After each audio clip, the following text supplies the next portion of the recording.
Real fast, second channel video is live. Click the link in the description. You don't want to miss out on this sumo tournament, trust me. There was a type of card I used to play a lot back when I played in my high power group in college. But as soon as I started playing in more casual play groups at local game stores, I had to cut all the discard from my decks. Discard in casual EDH is in a strange spot. I think it's easily one of the most powerful archetypes to play and one of the most frustrating to play against. Yet it's almost never talked about. It's not talked about in the bracket system. There are no discard spells on the Game Changers list. Turgid is really the only thing that even references discard. I don't recall seeing any discussion about discard when the bracket system first got announced either. This is what I want to talk about today. Discard spells in casual EDH, how they're underrated, whether or not you should play them, and why a lot of discard should be kept to higher brackets, with an asterisk on that. First, I want to tell you about Dragon Shield. They are the sleeves I use for all my decks. I'd show you, but I don't want to spoil some of the decks I've been cooking up. Use my code TTM at checkout for a discount on your sleeves today. Link below. Okay, I don't really need to explain what a discard spell is to you, right? They're spells that cause players to discard cards. But I do want to explain why discard is so strong. Ultimately, it's removal, but not like Doomblade. It's a lot closer to counterspell. Let's think of a card like Thoughtseize. In mono black, this can be an enchantment removal spell or artifact removal.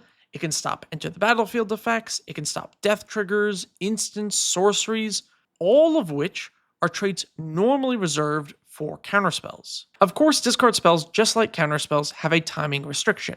A counterspell needs to be cast when the threat is on the stack. And if your opponent didn't cast anything worth countering, then you wasted your mana by holding up those lands. Plus, if you draw the counterspell after the threat has been cast, it's mostly useless. Discard spells are pretty much the same. Useless after the threat has been cast, but very flexible before then. Even more so than a counterspell, because the Thoughtseize can be cast any time they have the card in hand, not just when it's on the stack. Of course, counterspells do have the mana advantage compared to discard spells. I do have to spend 1 mana on Thoughtseize to take away a card they have not spent any mana on, whereas counterspells, they have to commit the mana to it to put it on the stack. So that is one benefit to counterspells over discard effects. But discard does do something else which counterspells can't do, and that is a land destruction. Not literally destroying lands, but anyone who's played against Hymn to Turok in a 1v1 format knows this can easily be 2 strip mines. This is why I stopped playing cards like Mind Twist in casual EDH. Imagine you're little Timmy playing your casual EDH deck. You kept 3 lands and a rampant growth in hand. You play a land for turn, and turn 2, plan to cast that rampant growth. But then Spike hits you with a turn 2 Dark Ritual Mind Twist for 3. Suddenly, you discard 2 lands and that rampant growth. And now, your game plan is gone. Technically, you haven't lost to the game, but it is certainly over for you. You are so far behind the rest of the table, and unless you top deck straight lands for the next 3 turns, you're just not going to cast anything. Discard effects that cause random discard, sniping lands from your hand, can be extremely disruptive. And it's pretty hard to interact with. Like, what if you ditch a land to Bottomless Pit on your upkeep? What recourse do you actually have? Also, discard can remove your ability to interact with the discard pieces. In a very similar way, stacks can restrict your ability to interact with lock pieces. I do think it is interesting that discard is not mentioned in the bracket system at all. It's a really underrated archetype. Mind Slicer has a lower salt score than Reign of Tears, which is baffling. Mind Slicer could easily be a game changer. The way it quickly can come down and take everyone's hands out of the game and make everyone slow down immensely is pretty unique to Mind Slicer. Plus, with a sack outlet, it is extremely difficult to interact with. Ultimately, it's not a huge failure of the bracket system. I feel like if you are playing Tiny Bones Oops All Discard spells in bracket 2, you know what you're doing, and you know that it's not actually appropriate for bracket 2. With all that said, when and where should you play discard? Well, if you want to make a dedicated discard deck, I would recommend playing it at a higher bracket, like 3 or 4. since a lot of these can restrict resources and discard is pretty strong. If you want to try discard at a lower bracket, I would avoid any discard spells that either take away the entire hand or cause random discard. This way you're not taking away lands from players. But what about small one-off discard effects? Well, honestly, I think that those are great in lists that are restricted on colors. Mono Black, Rakdos, and Dimir can sometimes struggle with enchantments, and this is a way to get around that. I know in Dimir you have counter magic, but you also have bounce spells, and a bounce spell plus a discard spell is a way to remove anything. I don't think Thoughtseize will make your deck crazy busted or anything, but it is really flexible and a lot more useful than I think people realize. So give it a try in your low color black decks. Let's say this video has inspired you to try out some discard decks yourself. Then you'll like the next section of this video where I give some tips and tricks on how to play discard decks. Discard commanders fall into two simple categories: things that cause you to discard and things that benefit you for causing discard. The classic payoff enabler dichotomy. I guess there's a few commanders that do both. Regardless, if your commander is a payoff like Tiny Bones, then playing a lot of cards that force discard would make sense. Alternatively, if your commander forces discard, like Rankle Master of Pranks, then you want more payoffs in the 99. There is another crossroad in discard decks. Is your list one that makes all players discard their hand? Or a deck that forces just your opponents to discard? In reality, you will probably play some mix of both effects, but depending on which way your deck is focused, your list will play out pretty differently. If you are playing a discard deck where you are forcing everyone, including yourself, to discard cards, this is a list I would consider running 0 mana rocks, unless you need the fast mana for some specific reason. In decks like this, where you are causing everyone to be low on cards, you want each top deck to be high impact. After you play a Sire of Stagnation or activate a Mind Slicer, everyone is going to be low on cards.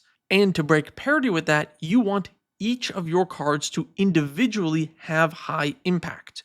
You want good top decks. Think about cards that have immediate impact, like removal or creatures with ETBs, or lots of payoff value engines that can stick on the board and generate more value for you to pressure your opponents. Mana rocks are usually just quite bad top decks. In the same vein, MDFC lands are high value in decks like this. If you're top decking a lot, you want the flexibility of being able to have a spell instead of a land when you need it. Honestly though, you should be playing these in like every deck. If you decide you really need ramp for your curve, I would highly recommend trying to add mana rocks that have additional utility. Discard decks where everyone is discarding are a lot closer to mid-range lists, where you want individually high-value cards to pressure your opponents and lean into that good stuff type of gameplay. But if you play mostly effects that cause other players to discard, you can play something much closer to a control deck, since you can actually hold onto counterspells and removal in hand.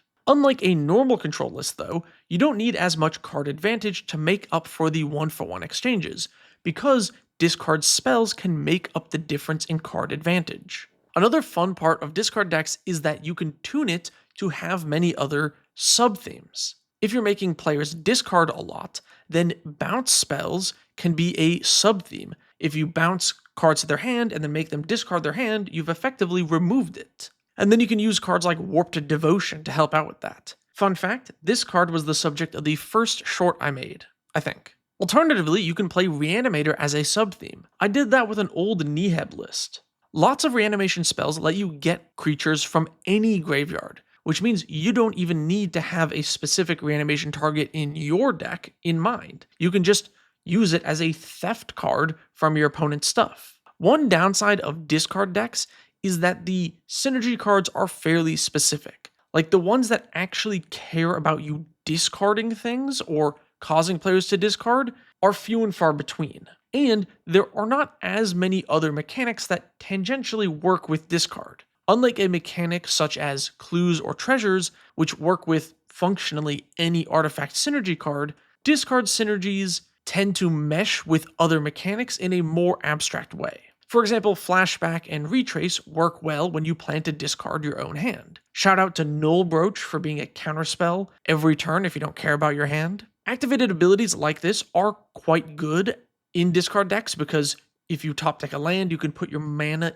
into the activated ability and still get more value. Mana sinks are the cards you are most likely to get from a random new set that would actually fit in your discard deck. Because of the lack of discard as a common theme in sets, some of these synergy cards haven't been reprinted much and can be a little expensive. So keep that in mind if you decide to make a discard deck. Also, be sure to pack Graveyard Hate to stop your opponent's shenanigans when you play discard. Fill your opponent's graveyards responsibly. Alright, how about a few commander suggestions? Zoo Ifit? Why did I pick this? I can't pronounce it. This is a pretty fun one if you want everyone to discard cards. And once you discard your own big creatures, then the commander lets you bring them back as massive threats to swing in at your opponents. Or if you want to go a more controlling route, Draw New Lich Lord is similar to Zuifit in that he lets you buy back cards in your yard. But this way, with Draw New, you can actually play counter magic and use them somewhat normally. Last suggestion is for those who want a lower powered discard deck. Cow Lord of Way is a pretty slow commander. He needs to tap, has a high mana cost, and the discard is not random, and it only hits one opponent, making him a much weaker option as a commander. But if that is the power level you want, then this might be the correct discard commander for you. Discard decks are interesting. I think it is an incredibly powerful archetype that is just underutilized completely. It's almost forgotten by Wizards as we don't get very many new discard cards, and I think there are good reasons for that. It has completely escaped the ire of the bracket system and gone completely unnoticed. Certain discard cards, I think, can lead to very frustrating play patterns when you completely take one player out of the game and they just have to sit and watch everyone else play. There really isn't another archetype like discard. It is very much one of a kind and really interesting to play. If you have the right playgroup for a high-power discard deck, I would highly recommend trying one out. I think it's very different than anything else you've done. David Anaya asks, who designed your Trinket Mage avatar?